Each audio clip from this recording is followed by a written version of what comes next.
ಕೆಟ್ಟು ಕೆರೆ ಹಿಡಿದು ಒಬ್ಬ ಹೀನ ಸಂಸ್ಕೃತಿ ಅನ್ಕೊಂಡು ನಾನು ಪ್ರಶಸ್ತಿನ ಆ ಕ್ಷಣದಲ್ಲಿ ಸಾವು ಬರಲಿ ಅಂತೀನಿ. ಸಿದ್ದರಾಮಯ್ಯನವ್ರ ಬಗ್ಗೆ ಏನಂತೀರಿ? ಯಾರೇ ನೀನು? ನಾವು ಮತ ಭಿಕ್ಷೆ ಕೊಟ್ಟಿದ್ದೀವಿ ಕಣಯ್ಯ. ನಾವು ಮತ ಭಿಕ್ಷೆ ಕೊಟ್ಟರು ನಾವು ಎಚ್ಚರಿಕೆ ಕೊಟ್ಟು ಹೇಳ್ತಾ ಇರ್ತೀವಿ. ನಾವು ಇದನ್ನು ಭೂಮಿಯವರು ಸಹಿಸೋದೇ ಇಲ್ಲ. ಎಚ್ಚರಿಕೆ ಕೊಟ್ಟು ಹೇಳ್ತೀವಿ. ಒಂದು ಸಲ ನಾವು ತಿರುಗಿ ಕಪಾಳಿ ಕುಡಿತೀವಿ. ಈ ನಾಡಿನ ದಲಿತ ಲೋಕದ ಮಹಾ ಸಾಹಿತಿ ದೇವನೂರ ಬಗ್ಗೆ ನಿಮ್ಮ ಅಭಿಪ್ರಾಯ? ದೇವನೂರಲ್ಲಿ ತೋಟ ಇಲ್ವೇ, ಮನೆ ಇಲ್ವೇ? ನನಗೆ ಗೊತ್ತಿರಲಿಲ್ಲ. ಎಸ್.ಎಂ. ಕೃಷ್ಣ ನಾನೇನೆ ಎಸ್.ಎಂ. ಕೃಷ್ಣರ್ಗೆ ಹೇಳ್ಬಿಟ್ಟು ನಾನೇ ಸೈಟ್ ಕೊಡಿಸಿದ್ದೇನೆ. ಲಂಕೇಶ್ವರ ಅವ್ವ ಕವಿತೆಯನ್ನ ನೋಡಿ ನಾವೆಲ್ಲ ರೋಮಾಂಚನಗೊಂಡವರು. ಈಗ ಮುಕುಂದರಾಜು ಅದಕ್ಕೆ ವ್ಯತಿರಿಕ್ತವಾಗಿ ಬರೀತಾರೆ. ಅವ್ರು ಮುಕುಂದರಾಜ್ ಬರೀತಾರೆ, ಅವ್ವನ ನೆನಪು ಮತಿ ಬ್ರಹ್ಮಣೆಯಾಗಿಸುತ್ತದೆ ಸರ್. ಅವ್ವನ ನೆನಪು ಜಗತ್ತನ್ನು ಬೆಳಗಿಸ್ತದೆ ಸರ್, ಬಾಳಿಸ್ತದೆ ಸರ್.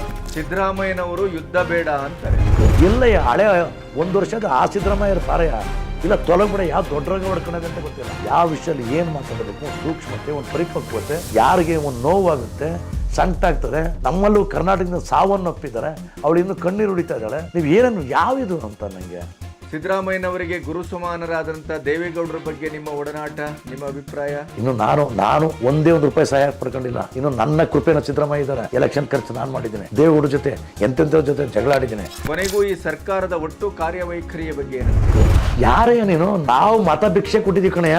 ನಾವು ಮತ ಭಿಕ್ಷೆ ಕೊಟ್ಟರು ನಾವು ಎಚ್ಚರಿಕೆ ಕೊಟ್ಟು ಹೇಳ್ತಾ ಇರ್ತೀವಿ. ನಾವು ಇದನ್ನು ಭೂಮಿಯವರು ಸಹಿಸೋದೇ ಇಲ್ಲ. ಎಚ್ಚರಿಕೆ ಕೊಟ್ಟು ಹೇಳ್ತೀವಿ. ಒಂದು ಸಲ ನಾವು ತಿರುಗಿ ಕಪಾಳಿ ಕುಡಿತೀವಿ. ಇದು ಬಂಡವಾಳ ಅಲ್ವ ಸರ್? ಬಂಡ ಸರ್ಕಾರ ಅಲ್ವ ಸರ್? ನರಸತ್ತ ಸರ್ಕಾರ ಅಲ್ವಾ ಇದು? ಈಗಲಾರು ಪಶ್ಚಾತ್ತಾಪ ಕೊಡಿ. ಬೇಕಾದ್ರೆ 0 ಇಂದ ಶುರು ಮಾಡ್ತೀನಿ. ನೀವು ಪಶ್ಚಾತ್ತಾಪ ಪಟ್ಟೆ ನಾನು ತಪ್ಪು ಮಾಡಿದ್ದೇನೆ. ನಮ್ಮ ಮತ್ತೆ ಇನ್ ಜೊತೆ ಕೈ ಜೋಡಿಸ್ತೀನಿ ಸರ್. ರಮೇಶ್ ಅವರೇ, ನಿಮ್ಮ ದೃಷ್ಟಿಯಲ್ಲಿ ರಾಜಕಾರಣ ಅಂದರೆ ಸರ್? ನಿಜಕ್ಕೂ ರಾಜಕಾರಣ ಸೇವೆ, ಸರ್ವಿಸ್, ಶಿಕ್ಷಣ, ಸರ್ವಿಸ್, ಆರೋಗ್ಯ, ಸೇವೆ, ಇವು 3 ಆಗುತ್ತೆ. ಈ 3 ಇವತ್ತೇನಾಗಿದೆ? ಶೇವ್ ಆಗಿದೆ.